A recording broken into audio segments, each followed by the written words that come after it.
Jake Feinberg show and cosmic occurrences. What an honor to have Eddie Roberts on the Jake Feinberg show, man. Bless you, brother. You know, right below you it says better days ahead, and I just wanted you to, right there on the bottom. Yep.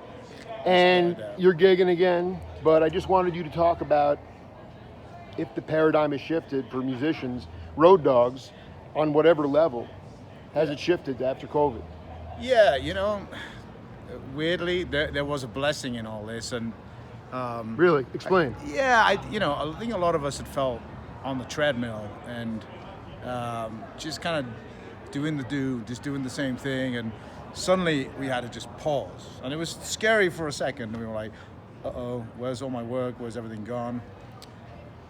But then I started getting calls to do little private shows here and there, and I was like, and people were like, "Whatever you can do, we're just desperate for music." I love it. Yeah, and so I started. It hasn't been, okay. Yeah, so I started calling. I had like Jeff Franker here, the Thievery's drummer. He lives in Denver, and now actually Dan Africano, who plays playing with Thievery now, and a few other guys, and we were just like getting together. We hadn't seen each other for 2 or 3 months. Getting together in someone's backyard with no like pressure to sell tickets or kind of like get in the tour bus and drive six hours, things like that, and just like play music with our friends, And What a novel idea. Yeah, and it was kind of like, oh, this is kind of nice. it was like, oh, I felt like I found that innocence of music again. That spirit of just pulling up. Oh, I love it, man. Because you have to constantly be inspired. Yeah. If you can point to an example of what, like a kind of in this recent past where you became inspired by that. I mean, right now we're doing exactly that. Exactly. I was just me and two friends just playing music to a bunch of friends. The spirits and fans. tested me today. They had me going around in crop circles in the plane. Yeah, right. Let me ask you: is your music consumed in Europe or overseas more than the States, or is it roughly the? I mean, you're not like jazz is not the popular music, and I don't think I think you're a genreless musician. I think there's another planet there somewhere. We just haven't found it yet, and it's all they do is play funky, jazzy boogaloo. I wish I was there. I think it's funny. I feel like the live audience is really there in America. It is. The Master Sound started in 1999, and I was doing organ trios, since like 92. I came to America in 2004 with the Master Sounds. We opened for the Grey Boy All Stars, and there was a sold out 2 nights at the House of Blues, Chicago, and people just grooving their asses off to funky, jazzy boogaloo, and I was like, oh, I've been in the wrong place all my life. I mean, we had a crowd. We had a little audience in the UK, but there was like 2 gigs you could do. You could play Leeds and you could play London. You could do each one twice a year if you were lucky, maybe once a year. So unbelievable. So like 4 gigs a year. And even in the late '80s, there were no venues that supported the music. The boogaloo. Not really. It's fascinating. I mean, there was then one popped up in Edinburgh for a while. One popped up in the Jelly Jazz down in Plymouth for a while, but they were more DJ based. It was more DJs playing the original Rare Groove vinyl, and then they would have, it's our 5th year birthday anniversary, and let's book Eddie and the Three Deuces, or the Master Sounds. So we used to play the special events of those, but it wasn't like every week and regular. There wasn't a circuit. So we came here and we were like, oh, okay, there's a whole infrastructure set up, there's a whole circuit, it's obviously a huge country, and I had a huge fan base for what we were doing, so we just kind of locked into that, and then, the next 10 years kind of went like that. Or 15 years, really, and saying now there's pockets. I mean, I was just in France, I played the Saint Paul Soul Jazz Festival, it's been going 15 years, there's a couple of real mavericks just putting on this festival, just completely obsessed with the B3 organ, and mavericks meaning like philanthropic kind of festival kind of shit. Yeah. This is so great. You're tapped into all that. And they become great friends, and I've done 10 of the 15 years. I've probably done 10 of them, and I was just there last week. Wow.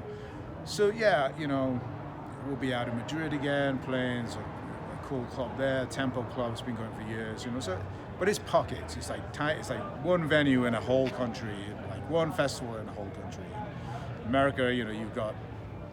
I mean, there's probably 6 venues in Denver that I can play on a regular basis.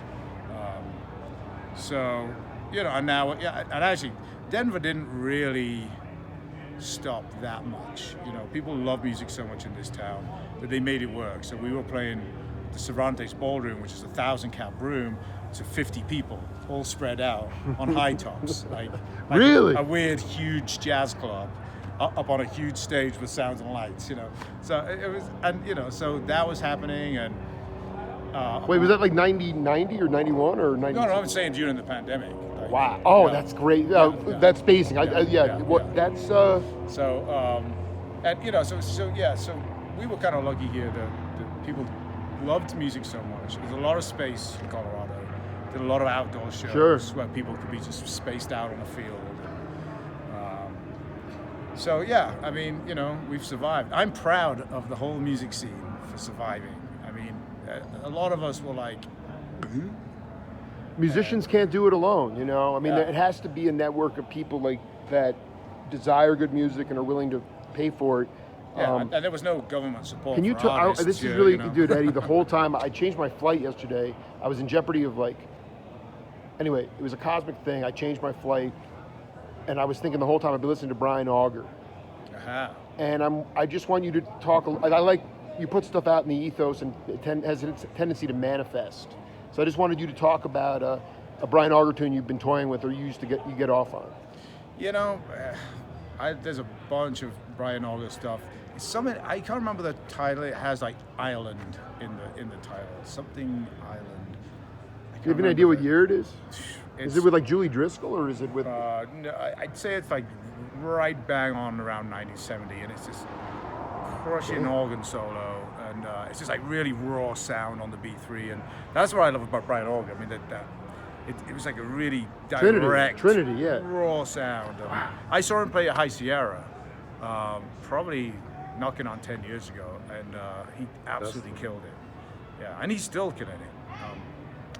You have pipes. I mean, can I see you? Can we get a microphone up on the? I'd love to see you sing a little bit. Well, I'm from the same town as Tom Jones, so you know, you'd have thought I'd be able to sing, but you know, there's actually not a lot of people know that the Funk 49 version of the Master Sounds did like 2 albums ago. That's actually me singing. No. Yeah. Surprising, I know. Yeah, you know Ryan Pratt. I just wanted you to Evan asked. Tell him how much this means to you. You know. Yeah, man. It's just a fucking incredibly memorable and appreciative night for us, man. It's, you know, it's exciting to see the scene evolve in Denver, and cool to be out here. So. Do you still have you been able to give back through Color Red too? I mean, do you still have those philanthropic things? I mean, yeah, totally. I mean, Color Red's been cooking the whole way through. Cooking the whole, and can you just talk? I know you don't want to self-promote, but like, can you talk about an example of how you're helping? Color Red we set up in 2018, so it'll be 4 years in August, and we've been releasing music every week since we started, and kind of trying to grow communities in different cities and different countries. You know, we have little outposts in France and Spain and Japan, and you know, and then you know, different cities in America, and you know, just trying to give the access to the musicians on an independent level that normally major label artists have access to. You know, just so there's like it's a lot of gates of entry when you're in music and kind of in independent music. There's always gatekeepers. So you know, try to kind of level the playing field and give more access to independent artists, a bit more control of their career. Where did they? Have you always been that selfless? Because that's my attitude, and you know, a lot of people don't feel that way. There's a lot of bean counters out there, you know. Yeah, I mean, you know, it's you know, without the support of others, like, none of us would be here doing it. You know, we're not one on our own. You know, it's like it's like there has to be all this supportive community around us, and you know, and giving back to that's important, and driving it forward is important. Eddie Roberts, man, looking forward to the second set, man. You already healed me, bro. Much love to you. Thanks for being part of the show. Yeah, thanks, man. Thanks, appreciate it. It's Jake Feinberg Show. We'll see you later.